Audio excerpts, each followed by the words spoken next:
So today I have a special guest joining me now. She might just be the most famous face in all of combat robotics at this point. Stop! Um, you've seen her on Team Valkyrie, on Mark Rober videos, and even on Sesame Street. Please welcome Bam. Hi, Josh. Hello. Oh, wait. Hi. I would say long time no see, but we have Yep. seen each other quite a bit over these past few months. Yep. You might just be the busiest person I know, and that is really saying something. Except from yourself. I'm a little busy too. We're but both I- pretty busy. We're I all don't- busy. We're all busy in different ways. Our primary talking points for today is going to be combat related. I'm very curious though, how did you get involved in the sport of combat robotics in the first place? What was your entry point into fighting robots? You know, I mean, it's funny that you brought up like the whole busy thing because like I'm the kind of person who like I see something that I don't know, I'm curious about it, and I kind of just jump on and latch to it, and that's how I've gotten pretty busy. But in the beginning, combat robotics was the same thing for me. Like my friend Alex Kreese, who's one of the like original team members of Team Valkyrie, he started on the team, and then I went to grad school with him, and so he invited me to join the team. But it didn't start off as like inviting me to join the team. It was more like, hey, you want to help like cast some wheels? You know, you slowly give them small doses of the drug. That's technically.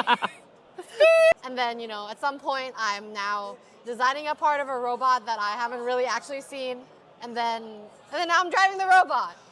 And so you started in combat robotics at the deep end. You started all the way at the 250 level and then worked your way down to 3-pound and smaller size robots, right? Has there been any learning or any paradigm shifts between designing a 250-pound robot or working on a 250-pound robot versus working on a 3-pound robot? What has been different? What's been the same? First of all, like, I mean, obviously it's a bigger scale. You're working with a team, so it's a lot of like that team aspect. But I think the biggest part is about like the scale of things and how it's really difficult to iterate on a big scale robot because like, you know, you only have a season once every year, not really a year now, once every 2 years, 3 years, 4 years, who knows? So it doesn't happen that often. So the iterative cycle is like very slow. That's kind of why I was interested in sort of getting into smaller robots because I wanted to like do faster iteration cycles and do more like testing and like fighting and stuff like that. So yeah. Speaking of iteration, your flagship 3-pound robot Nightlight has gone through quite a number of iterations. What version of Nightlight are you on right now? The last event I went to was version 9.4, and I haven't started really, but would like to work on version 10. It's a big number.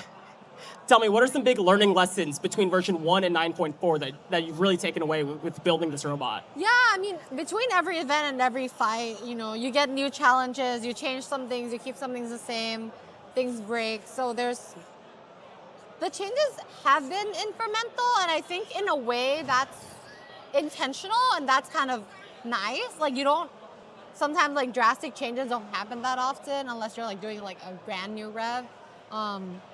But like, you know, I'm like my very first version, I didn't really even know, like, I didn't even know what an ESC was. Like, I was very new to like, I was like mainly a mechie, so I didn't know anything about electrical at all. And, you know, I was like, even learning like, yeah, like how do the wires work? Like, I don't know how electrons move. I still honestly don't really know how electrons move.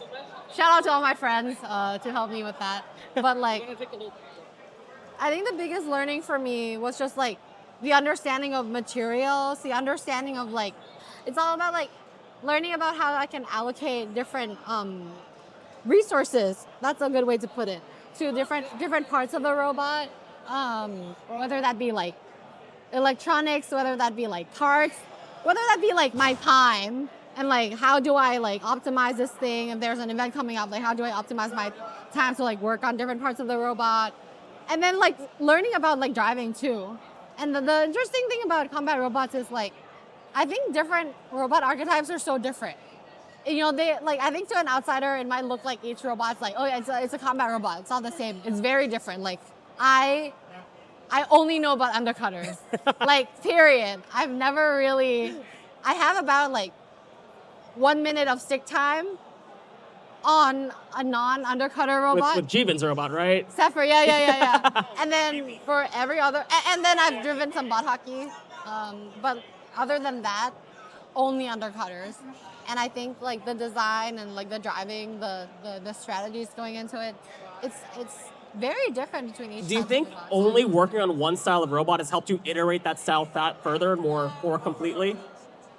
I honestly think that, if I had infinite time in the world, which there's no parallel universe which that would happen. If I did, If you had infinite time in the world, you'd find a way to make it finite. I would work on multiple kinds of robots because you gotta know your enemies before you can fight them, right? Like you need to know their weak points in order to understand like how you fight against them. But I don't have infinite time, so I've been mostly focused on building undercutters. But I think I would like to work on another type of robot at some point. Is there a piece of advice you would give to an aspiring engineer working on his or her first robot? I think it's knowing what you want to get out of combat robotics.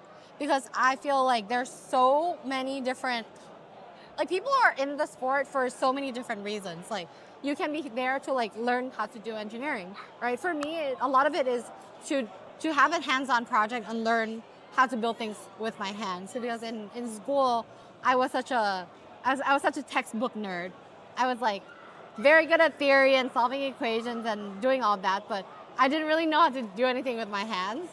And so combat robotics for me was a way to kind of like learn to make things and do things with my hands and like work in the shop because I've never really done that. So it was a great opportunity to do that and to meet people who do that. So that might be the reason that you do combat robots, right?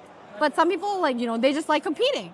They just like being at events. They just like hanging with people and that's fine too. Or some people just like, okay, I'm here just to win. Like, I don't need to be designing the most like, out of the world robot. I just would like to fight and I love the feeling of winning. And that's fine too. And so I think knowing what you want out of it will really give you an opportunity to like tailor your experience and how you want to invest your time into combat robotics in a way that is like efficient and effective. And you can also find the right kind of support, in the community for what you want to do.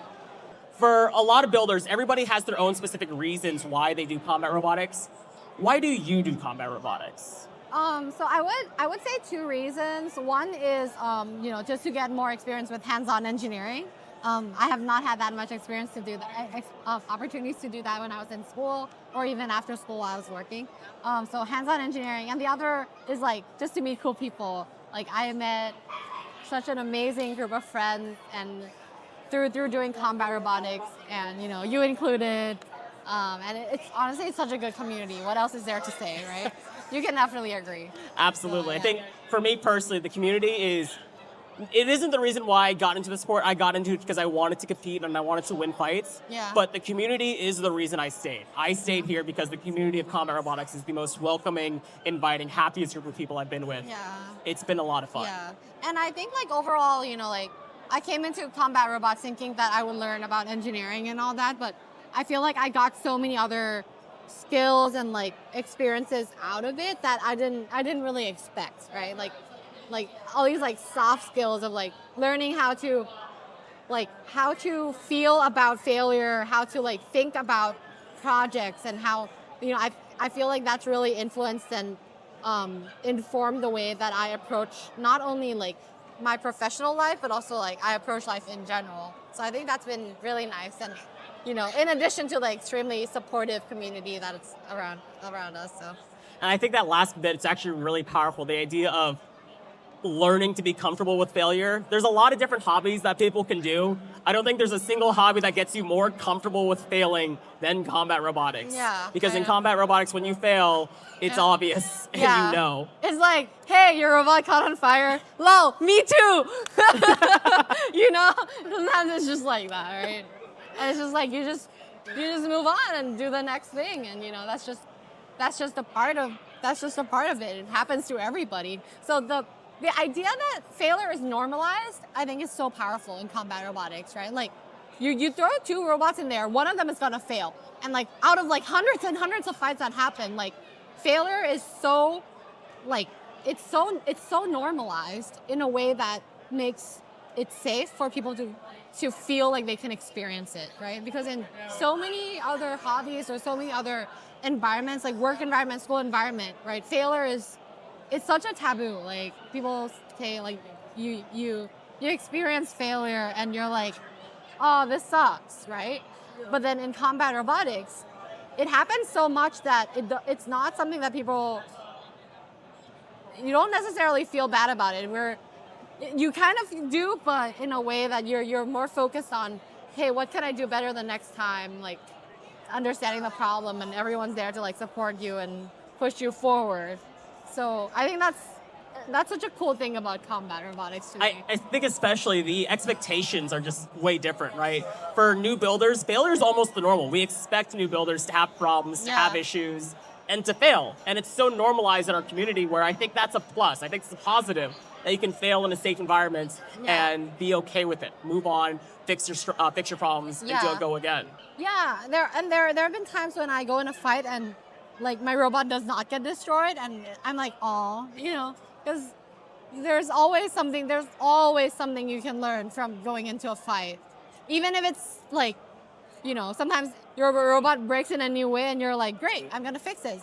Sometimes the robot breaks in an old way, like in a way that like, oh, this has happened before, and I'm like, well, I clearly should have listened to what Josh told me 2 months ago. I saw this coming. Now I should actually fix it. So, but you always learn something new from all of it. That's awesome. All right, I think that's all the time we have here today. Thank you so much for joining me Of course, here. thanks for having me. Sweet.